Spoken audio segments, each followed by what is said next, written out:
सह जे आजूबाजूला जिथे तपास सुरू आहे तिथल्या संपूर्ण पोलिसांचं, पोलीस अधिकाऱ्यांचं किंवा पोलीस स्थानकांचं सरळ तिथून त्यांना उचलायला पाहिजे, दुसऱ्या ठिकाणी न्यायला पाहिजे आणि तोपर्यंत तिकडे नवीन अधिकारी आणले पाहिजे.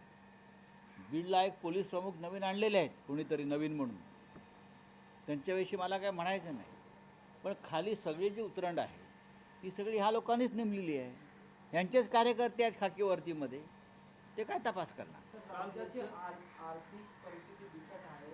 एकंदरीत खरं 2 लाख कोटीची तूट जाणवली, त्याच्यामुळे पुन्हा एकदा लाडकी बहीण योजना हा प्रश्न. बघा, लाडकी बहीण योजना या योजनेला आमचा विरोध नाही, पण मी कालच सांगितलं की आता जी काय तपासण्या सुरू आहेत, खरं काय खोटं काय, त्यातून ज्यांना पैसे गेलेले आहेत ते पैसे परत काढून घेऊ नका.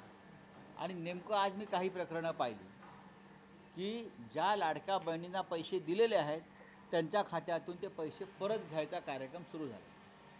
ही अत्यंत गंभीर बाब आहे. निवडणुकीच्या आधी तुम्ही पैसे दिलेत मतांसाठी, त्यांची मतं घेतलीत बहिणींची, आणि आता तुमचं काम झाल्यावर त्या बहिणींच्या खात्यातून पैसे परत काढतात काही कारणानं.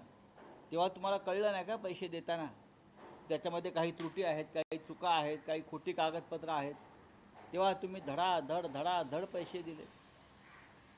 राज्यामध्ये फार मोठी वित्तीय तूट आहे. राज्य आर्थिक संकटात आहे, हे आम्ही वारंवार सांगतो. या राज्यात विकासाच्या कामासाठी नव्हे तर सरकारी कर्मचाऱ्यांना पगार देण्यासाठी पैसे नाहीत, शिक्षकांना पगार देण्यासाठी पैसे नाही आहेत. अशा वेळेला तुम्ही